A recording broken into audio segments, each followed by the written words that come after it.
Hi, my name is Ashley Koch, and I'll be presenting Chapter 16, Organizational Change and Change Management. Change is necessary for the success of a business. Chapter 16 of our text is about how organizations need to face the prospect of change and develop processes to ensure their viability in a complex, ever-changing global environment. First, the forces for change involve people, technology, information processing and communication, and competition.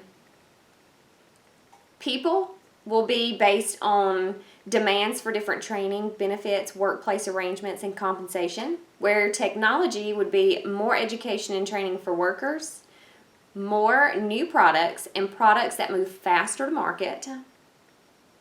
Information processing and communication would involve faster reaction times, new products, telecommuting, marketing, and competition would involve more competing products, lower cost, and higher quality.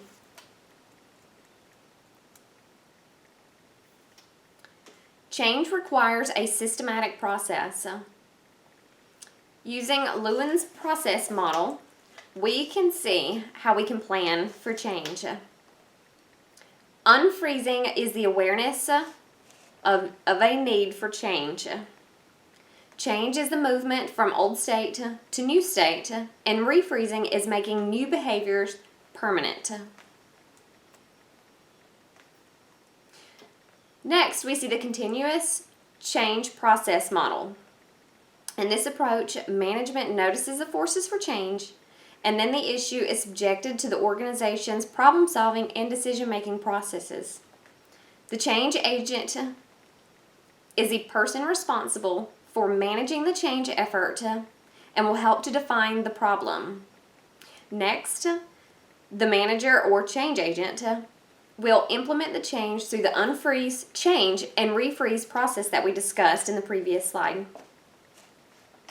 The final step is to measure, evaluate, and control. Is the change having the desired effect? Transitional management is the process of planning, organizing, and implementing change. Next, organizational development, the way organizations change and evolve. Defined, a system-wide application of behavioral science knowledge to the plan development and reinforcement of organizational strategies, structures, and process for improving organizational effectiveness.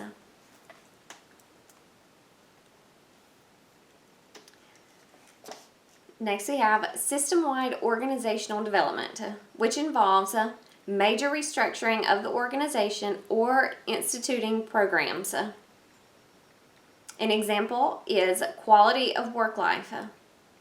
Quality of work life is the extent to which workers can satisfy important personal needs through their experiences in the organization. Quality of work-life programs can be categorized into 8 different types. Adequate and fair compensation, safe and healthy work environments, growth and security, constitutionalism, social relevance, total life space, social integration, and development of human capacities. Another way to bring about system-wide organizational development is through task and technological change. Changes in the task involved in doing the work, the technology, or both. Task redesign is the direct alteration of jobs. Technological change is changing how inputs are transformed into outputs. Changing technology is not part of organizational development. Keep that in mind. Group and individual change involves training, management development, team building, and survey feedback.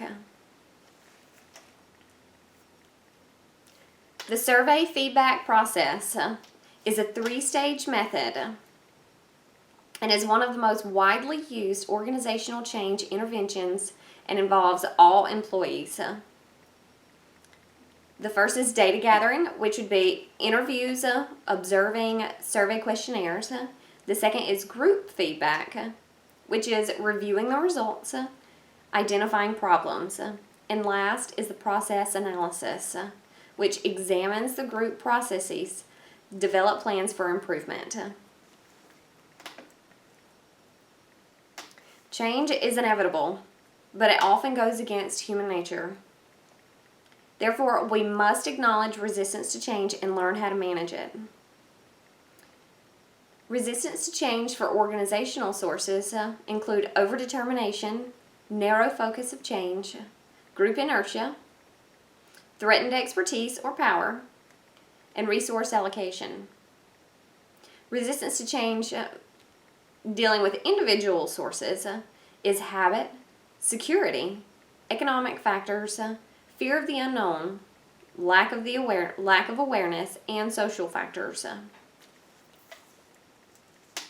Examples of those sources under organizational would be job descriptions, organizational culture, group norms, leaving area of expertise, decentralized decision making, and increasing part-time help. Examples for resistance to change that fall under individual sources would be altered tasks, changed pay and benefits, new job, new boss, isolated groups not following notices, and group norms. Managing successful organizational change and development. First, consider global issues by acknowledging global developments. Take a holistic view over on the organization, which means anticipating the effects of change socially and culturally.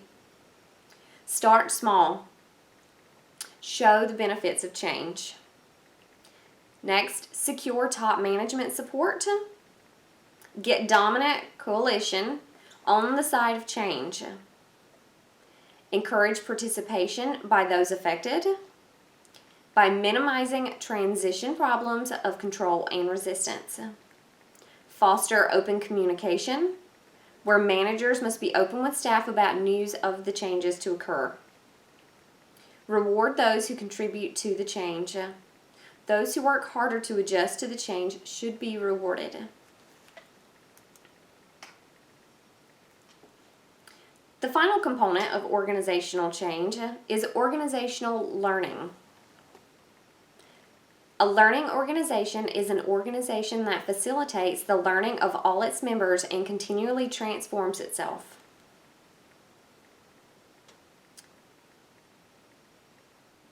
Sorry, I lost my place. To be successful, learning should take place during a project and continue after the project ends. After action review is an effective technique used to discuss what happened, why it happened, and how to sustain strengths and improve weaknesses.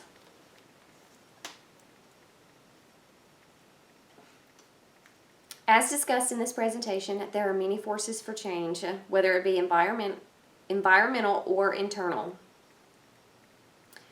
The most powerful pressures for change involve people, technology, information processing and communications, competition, and social trends. Management must utilize all necessary resources in order to foster effective change. Recognize the problem, solve the problem, implement the change, and then measure the change. The success of an organization is dependent on continuous change and superior management skills. And my question for thought for you: how well do you adopt to change, and have you ever experienced an organizational change? My reference was simply our textbook. Thank you for viewing, and I hope everyone's had a great semester. Good luck on the final.